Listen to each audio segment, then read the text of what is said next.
Bueno, muchachos, vamos a ver un tema interesante e importante que se llama los apoyos y los grados de libertad. Entonces, digamos que a partir de aquí, esta clase que va para el segundo corte empieza a reflejar ya, digamos, algunos métodos de cálculo, ¿vale? Pero para entender y para poder aplicar algunos métodos de cálculo, lo primero que tenemos que hacer es entender cómo funcionan las fuerzas y las reacciones dentro de una estructura, ¿verdad? Para eso, tal vez lo mejor sea poder entender qué sucede cuando usted apoya la estructura en una superficie. Es decir, cuando yo digo apoyo, me refiero a una estructura que está apoyada sobre el suelo o una estructura que está apoyada sobre otra estructura, ¿sí? Entonces, digamos que para introducir ese tema, podríamos pensar en qué es lo que sucede en un sistema como una mesa, por ejemplo. Hagan de cuenta que esto que estoy pintando acá es una mesa. Esa mesa, pues como todas las mesas, generalmente está para soportar o para, digamos, aguantar objetos, ¿verdad? ¿Qué sucede en esa mesa si yo, voy a colocar un poquito más de intensidad al lápiz, si yo dejo sobre la mesa un vaso, ¿sí? Entonces, si yo dejo sobre la mesa un vaso, antes de que yo apoye el vaso en la mesa, pues no hay ninguna fuerza diferente en el vaso que la fuerza de gravedad, ¿verdad? Pero en el momento, y eso me tira el vaso hacia el piso, es decir, de tal manera que si yo suelto el vaso se cae, ¿verdad? Así esté lleno o esté vacío. ¿Por qué? Pues porque si está lleno, pues tiene un peso, que es el del volumen que se llenó, pero si está vacío, su peso propio también tira el vaso al piso. Como todo en esta vida pesa, la mayoría de objetos tienen un peso, pues están sujetos al efecto de la gravedad, ¿verdad? Entonces digamos que analizando acá, digamos que esta es la superficie de la mesa, vamos a suponer que esta de acá es la superficie de la mesa, un cortecito que hacemos para analizar qué está sucediendo acá en particular cuando yo dejo el vaso. Y el vaso yo lo apoyo sobre la mesa y queda apoyado sobre la mesa. Este es nuestro vaso, el vaso puede tener cierto contenido y eso nos genera cierto peso, ¿verdad? Entonces, antes de yo descargar el vaso sobre la mesa, solo existía una fuerza, que era la fuerza de gravedad. Es decir, el vaso por sí solo no se sostiene, alguien lo tiene que tener en la mano o en una bandeja o en darle soporte de alguna manera. Cuando yo descargo el vaso en la mesa, ahí es donde empieza lo interesante, porque pues nosotros tenemos una fuerza que es la fuerza de gravedad, ¿verdad? Que actúa sobre el peso del vaso. Entonces digamos que la fuerza es el peso del vaso, ¿sí? La masa por la aceleración nos da el peso, ¿verdad? Entonces, ¿de qué depende? De la masa que esté ocupando el vaso y depende de la aceleración de la gravedad, que es una constante. Entonces, esa es la fuerza que está actuando sobre el vaso. Pero aparece un principio que es el principio de reposo. El principio de reposo nos dice, y este principio es muy importante en la estática, porque es el que define la estática. ¿Qué es el principio de reposo? El principio de reposo nos dice, bueno, pilas que, ¿cómo sabemos que un elemento está en reposo? O sea, está en reposo. O sea, este es el que nos define el reposo. ¿Cómo sabemos que un elemento está en reposo?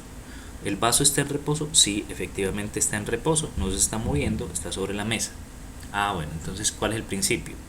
Que para que un elemento no se mueva, no actúen cargas sobre él. No, es falso, porque si hay una carga, o sea, hay una fuerza de gravedad que está actuando sobre el vaso. Entonces, ¿por qué podemos decir que el vaso está en reposo? Pues precisamente porque el vaso no se está moviendo. Pero ¿por qué no se mueve? Si hay una fuerza que lo está tirando hacia abajo, ¿por qué el vaso no se mueve? Ah, bueno, entonces ahí aparece, digamos, una de las leyes de Newton, la segunda, la ley de la acción y la reacción, y dice que para una acción, para una acción en un sentido y en una magnitud aparece una reacción en otro sentido y con la misma magnitud. Es decir, en el momento en que yo descargo el vaso sobre la mesa inmediatamente reacciona con una fuerza de la misma magnitud, pero de sentido contrario, que generalmente la denominan normal, ¿sí? Entonces aparece esa normal que es exactamente igual al peso, ¿sí? Igual a W, igual al peso. ¿Esto qué quiere decir? Quiere decir una sola cosa, que cuando yo hago sumatoria de fuerzas, ¿sí? Una fuerza que vale W hacia arriba y una fuerza que vale W hacia abajo, o sea, la sumatoria de fuerzas en este sistema, la sumatoria de fuerzas es igual a cero, ¿sí?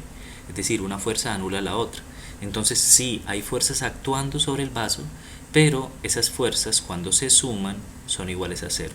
Y eso es lo que me viene a definir a mí el reposo, ¿sí? Entonces la definición de reposo la definición de reposo es una partícula se encuentra en reposo cuando la sumatoria de fuerzas, es decir, la sumatoria de efectos es igual a cero. Pero bueno, el único efecto no puede ser una fuerza, también puede ser un momento. Entonces ahora más tarde vamos a hablar de momentos. Entonces, si la sumatoria de fuerzas es igual a cero y la sumatoria de momentos es igual a cero, no importa si tiene 10 fuerzas o 10 momentos, cuando las sumes te da cero. Bueno, entonces está en reposo, ¿sí? Ese es el concepto de reposo, ¿vale? Muy bien, una vez entendido esto a veces es difícil de entender porque nosotros no podemos ver las fuerzas, ¿sí? Es decir, lo único que podemos aplicar es un principio lógico, saber que si esto tiene un peso, ¿por qué no se cae? O sea, y alguien me va a decir, no, pues profe, pues porque la mesa está de por medio. Pues sí, claro, es por eso. Pero ¿qué está pasando en la mesa para que esta fuerza se anule? Pues claro, que aparece una reacción. Entonces eso es lo que quiero yo ejemplificar con esta situación, y es que esta reacción normal no solamente aparece cuando apoyamos un vaso en la mesa, aparece cuando apoyamos la mano en la mesa, cuando nos paramos en el piso, aparece cuando nos sentamos en la silla, aparece cada vez que un objeto se apoya en otro, aparece una reacción, ¿sí? Entonces es muy importante para nosotros entender cómo son las reacciones en una estructura. ¿Listo? Entonces, una vez explicado esto, y de aquí quiero que ojalá les quede muy claro el concepto de reposo, que es un concepto muy importante, y el otro, el concepto de la reacción, que es digamos, una de las leyes de Newton, en donde no es porque Newton se haya inventado eso, simplemente lo descubrió, pero es una ley de la naturaleza, en realidad, que cuando un objeto se apoya, pues aparece una reacción. Entonces nosotros tenemos que apoyar nuestras estructuras.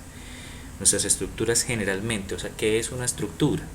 Cuando ustedes ven un sistema, perdón ahí por las líneas tan torcidas, cuando ustedes ven un sistema aporticado, voy a tratar de pintar acá un sistema aporticado, ¿sí? Este sistema aporticado se dice que es un sistema estructural, ¿verdad? ¿Qué sistema estructural está usando? No, pórticos, listo, es un sistema aporticado.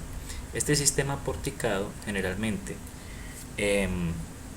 lo que hace es que cada piso tiene una carga, esas cargas viajan a través de los elementos estructurales, en este caso vigas y columnas. Si el sistema es de muros, ¿cuáles son los elementos estructurales? Pues los muros.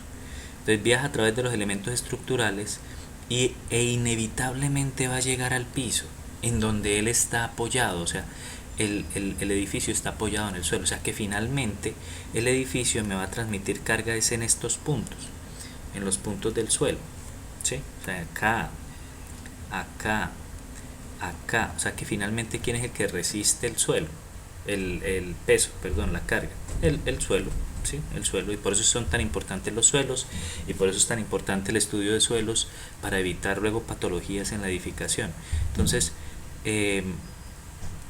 importante entender qué pasa acá en el suelo, o sea, cómo se transmite esa carga y cuál es la reacción del suelo. Bueno, entonces esto es un tipo de apoyo, Entonces lo que hay que analizar es los tipos de apoyos que pueden aparecer en una estructura. Y es lo que vamos a hacer.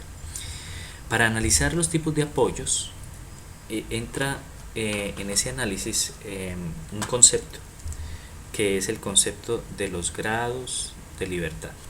Entonces, este análisis que nosotros vamos a hacer es un análisis bidimensional. Bidimensional.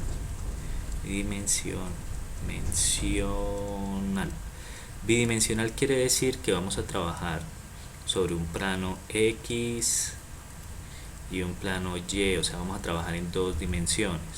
¿Nuestro mundo es bidimensional? No, nuestro mundo es tridimensional. Profe, entonces ¿para qué hacemos las vainas bidimensionales? Para entenderlas, muchachos, porque entender es el hecho de simplificar un problema para poder entenderlo, porque botarse uno a entender un problema en tres dimensiones de una en inglés hay una palabra que es overwhelming. En español eso será como que sobrecogedor, como, o sea, es demasiado, ¿sí? Entonces primero lo entendemos bidimensionalmente y luego lo extrapolamos a una tercera dimensión y él funciona perfectamente. De hecho, casi que todos los análisis que nosotros hacemos estructurales, análisis manuales, se hacen bidimensionales. Ahora hay programas que te permiten hacer análisis tridimensional y hasta de otras dimensiones, pero pues en términos pedagógicos los análisis se hacen de manera bidimensional, ¿vale? Eso no quiere decir que estén mal hechos, eso quiere decir que es una simplificación del problema. Luego le puedes agregar variables y complejizarlo pues lo más que quieras.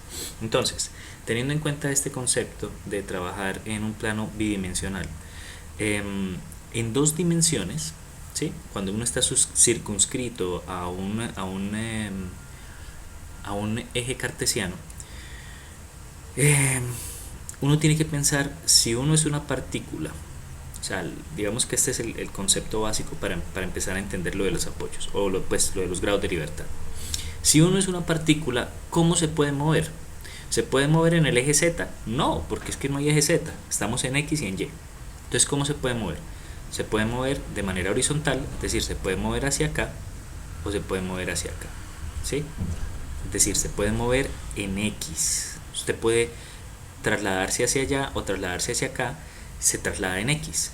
Ahora, si yo a esta misma partícula la muevo hacia arriba o hacia abajo, pues yo puedo decir que se movió en Y. Entonces ya tenemos dos tipos de movimiento. Se puede mover en X, se puede mover en Y. Y alguna persona me dirá, profe, ¿y qué tal se me ocurre? ¿Qué tal si nos movemos diagonalcito? Pues si usted se mueve diagonalcito, entonces es lo mismo que si se moviera un poquito en X y un poquito en Y, ¿sí o no? O sea, si usted se mueve de acá hasta acá, usted lo que hizo fue hacer esto y esto, ¿sí? Es decir, su movimiento va a tener dos componentes en X y en Y. O sea, básicamente ahí está incluido cuando decimos que tenemos un grado de libertad en X y otro grado de libertad en Y, pues decimos que nos podemos mover diagonal también. Entonces en esos dos ya está incluido el movimiento diagonal o el movimiento inclinado, como quieran llamar. Entonces, ¿qué más podemos hacer cuando estamos en un eje? Pues ya nos movemos para adelante y para atrás y diagonal. Entonces, ¿para dónde más nos movemos? No, pues lo único que nos queda es poder girar, ¿sí? Entonces, digamos que si tengo la posibilidad de girar, sería otro grado de libertad. Entonces, ¿cuántos grados de libertad tiene un sistema bidimensional? ¿Verdad? Tiene 3 grados de libertad. En X, en Y, ¿sí? Entonces, ¿cuántos grados de libertad tenemos? Tenemos 3 en X, en Y, y la rotación, ahí sí sería la rotación alrededor del eje Z. Pues el eje Z no existe, pero pues está rotando alrededor del eje Z, ¿sí? Pues digamos como para utilizarlo de referencia. Entonces sería rotación en un eje paralelo al plano XY, pero pues eso es Z. Entonces rotación en Z. Entonces tenemos esos 3 tipos de grados de libertad. ¿Tenemos algún otro tipo de grado de libertad? No. En un sistema bidimensional no.